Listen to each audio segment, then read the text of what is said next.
Hey, hi everyone. My name is Hanson Pine, and today I'm going to provide you with a brief introduction about my experiences in doing research in Eureka, and also a bit about my own study papers.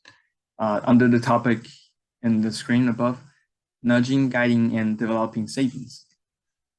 Okay, first about myself. I'm currently a year 12 student, and this is the sign of our school. And I'm studying in Southern China right now. And for my usual hobbies, I like to do basketball, football, and also, as you can see here in a picture, I like to perform on a stage, and I like to dance. Okay, so for me, why would I choose to focus on behavioral economics? Well, actually, my interest for behavioral economics derives from my experiences in MUN, in which through a lot of meetings, I see that many people are actually living in unsafe conditions. They're living in conflicts where like wars and other like conflicts are really frequent.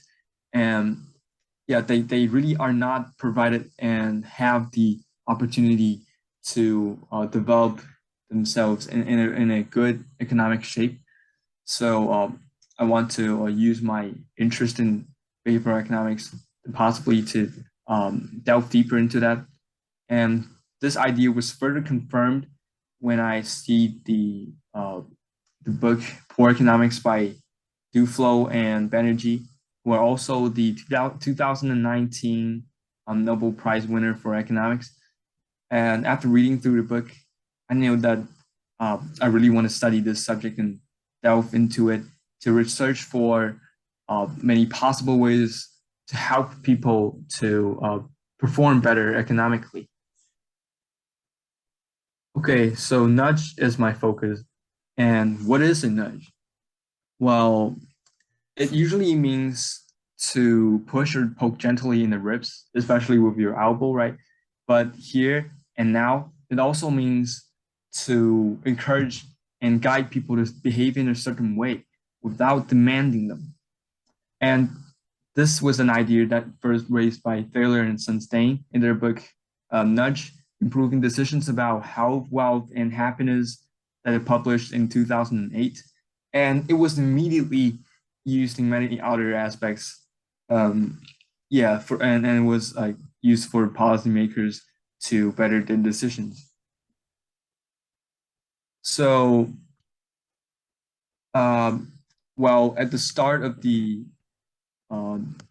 research, I didn't really have a lot of ideas about like what nudge is.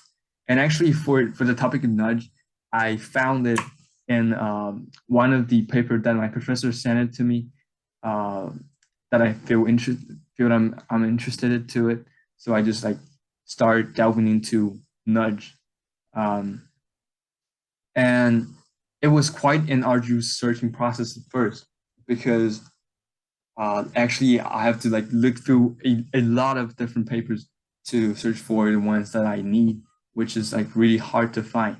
And after doing it for a while, I finally found one paper written by Professor Bashir's et al.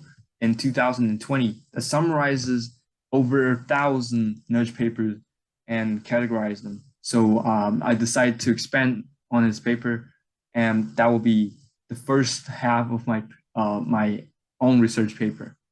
Like in the first half, I basically just uh, look deep into each case, into the specific case for each type of nudge, and yeah, I just basically introduced them. And by the way, some examples for nudge can be a mail, a note, or simply like a sign that reminds people to do something. It helps people to do, but they do not demand or force people to do it.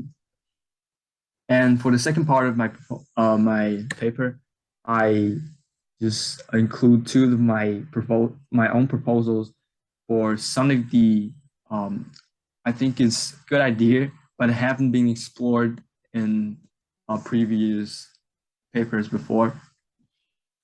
And Well, I initially want to use the sample in China, in my home country. But I later find that it won't work because like in China, there's almost like a convention here that people will save a lot, intend to save for their future. And I also confirmed that idea after like exchanging thoughts with my friends and like my relatives from my hometown, which is in the countryside. So I decided maybe I need to find another place to use a sample. And after thinking about it for a while, I found the Busia County in Western Canada that was mentioned in Poor Economics book by Banerjee and Duflo. It seems like it could be a place that can be used as a sample. So I looked deeper into it. And this is what I found. So in Busia County, um, 62% of people only have primary school education. And for human poverty index, which is an index introduced by United Nations Development Program, which is used to indicate how an area is performing economically. And according to Kenya National Bureau of Statistics, they have a 67.6 index in Busia County, which is like really high compared to around like 10 in developed countries. And also another significant problem here is that only 2.2% of people in Busia County have access to official bank account. So in order to prompt and saving, I propose two new ideas. First is using peer effect, which is previously explored in Bernard et al.'s paper in 2014. They used a documentary to prompt people's aspiration. And for me, I will also use another documentary, but in this case, I will include some people who are performing very well and from a similar background with my sample. And they're succeeding, especially because the reason of saving a lot of money. So I want to use this as a kind of like a peer stimulation to promote the savings. And another proposal is on using category effect. It was first came out with my observation that in China, some people are provided with a special QR code when they're getting vaccinated. And this is also supported by Jinping Li et al.'s paper that in some university, they will give people who donate a certain amount of money a special title. And I want to use this to promote saving. So I designed such a title called Wanzilishi, which is in Swahili, and it can be translated to pioneer in English.